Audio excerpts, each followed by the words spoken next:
All right, so our next presenter is going to be Finlay from MetaMask. Hey, everybody. Yay. I'm so glad we all got together. I think we've wanted to do this for a long time. From the beginnings of the Ethereum wallet ecosystem, we knew we had some very common problems in common. Redundant. But yeah, it gets pretty real sometimes, especially when there's a spike, when there's a big crowd sale or something, or a new dApp that everyone's excited about. And the moments when people are the most excited, sometimes there's the most crisis. And so anyways, so I'm just glad everyone's here. So thank you so much. Yeah, so I called my talk, why would anyone in their right mind want to make a wallet app?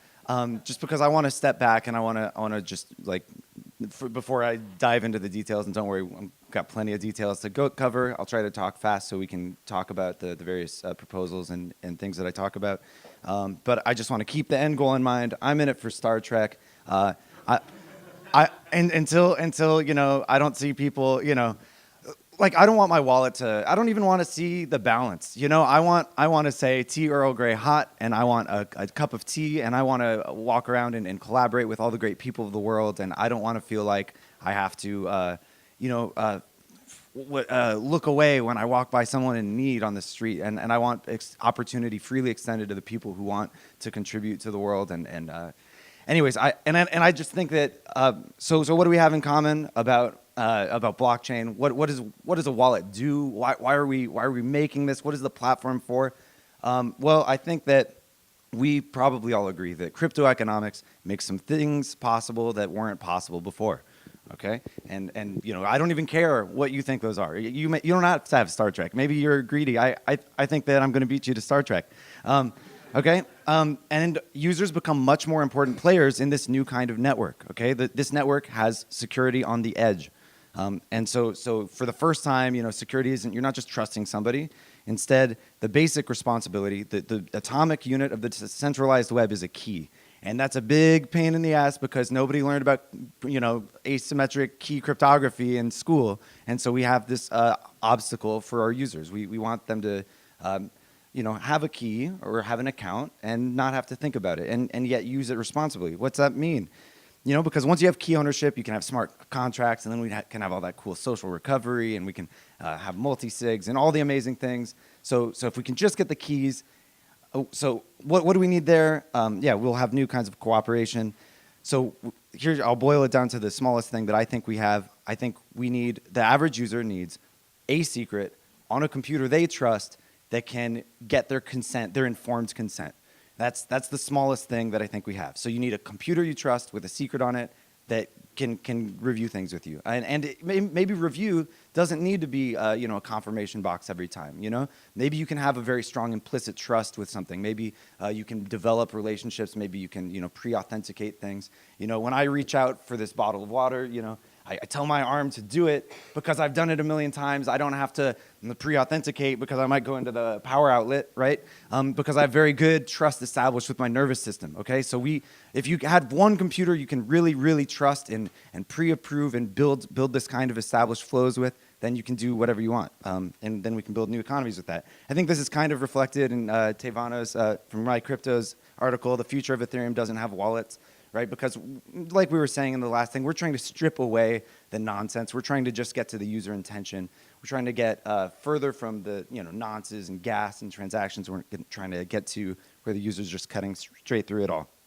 Oh, how'd that get in there? Oh, well, we got a room full of wallet devs. Anyways, so developing a wallet is a really scary thing. We've got a bunch of wallet devs in here. Just before I get into the details of UX, I just want to point out, this is a scary thing. You're making software that holds somebody's identity in it. How do you have trust? Why who here, might be stealing keys with their app? How can anyone trust anyone, right? We've got insecure platforms. We've got, you don't know who installed the root BIOS on your phone or the App Store, who's approving apps in the App Store. Are they reviewing the code? No, they're not. They're not. So there's an enormous amount of trust you're putting in the wallet dev, and so I mean that's a hard thing. So just kind of jokingly, a Frodo coin. Place a bet saying that you'll be dead if your wallet gets compromised. That it also serves as life insurance for your family in the case, and it pays moderately when people bet against your honesty. And I'm joking. You know, none of us want to do that. None of us want to hold this ring that makes us a target, right? So we should really be solving this, and we have to solve this at the lowest levels of hardware. So we really need secure hardware. We need people to be able to install things at the rootest level of their trusted computer, and then everything from there can percolate up, and we can have a secure computing platform. In the meantime, we're just going to have trusted brands and stuff, and you know, it's kind of the centralized game all over again, okay? So just keeping that all in perspective. All right, let's lighten things up. All right, story time. I'm going to go through a few of the crises that MetaMask has gone through in the last year and things we've dealt with, and talk about how dealing with those problems is a little bit different in a decentralized ecosystem than it is in a centralized one. The case of this is a recent one. Somebody added a token to their wallet, and for some reason, and their wallet said it was very, very valuable. But this was a token that just came out, and so they oh wow, are they rich all of a sudden? What happened? Oh, well, it turned out that the price API we had used was looking up by ticker symbol, because three-letter ticker symbols doesn't work in a world where everyone has 20 of their own currencies. Okay, so think ahead. Like there isn't an absolute truth here. There isn't like a S&P 500 of the crypto world. We're about to have an internet of blockchains. Like who knows what, right? Be ready for accounting for the kind of subjective values that these assets are going to have, and don't just look things up by 3 letters. Okay, so the case of the overwhelmed token registry. Oh yeah, we had this great idea. We would track token icons because prettier is better, right?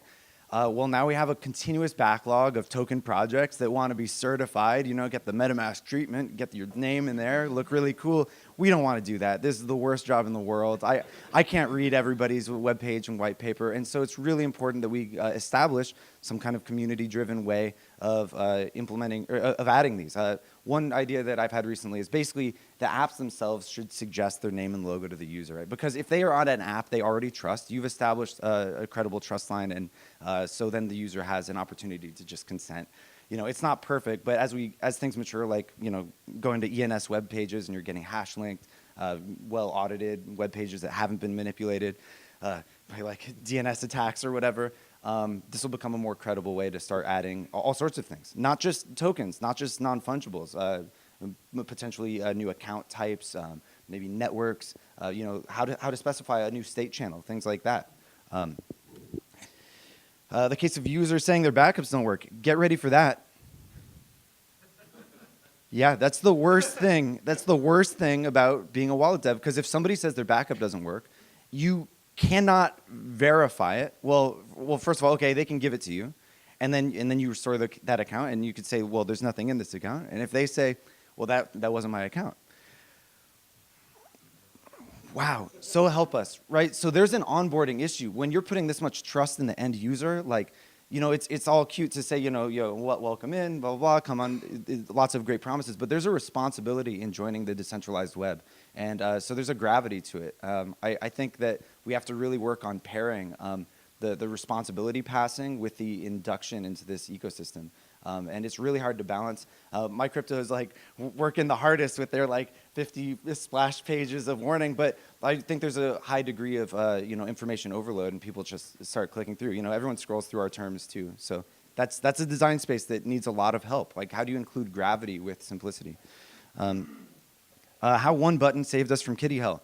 You remember the crypto kitty apocalypse? There were like BBC news articles saying the Ethereum network was broken. It was broken, right? And it was like, how do we solve it? They're like only scaling. They're like, surely the blockchain will never be usable until we get plasma and sharding, and it's a 10-year roadmap or blah blah blah. You know what we did? We added a taking too long speed up button, right? Basically reintroducing the game mechanics of the network into the user interface. Right? Sometimes you can abstract away things, but at a certain point, there are things that you have to present to the user, and you just have to present it when it's relevant to the user, when they care.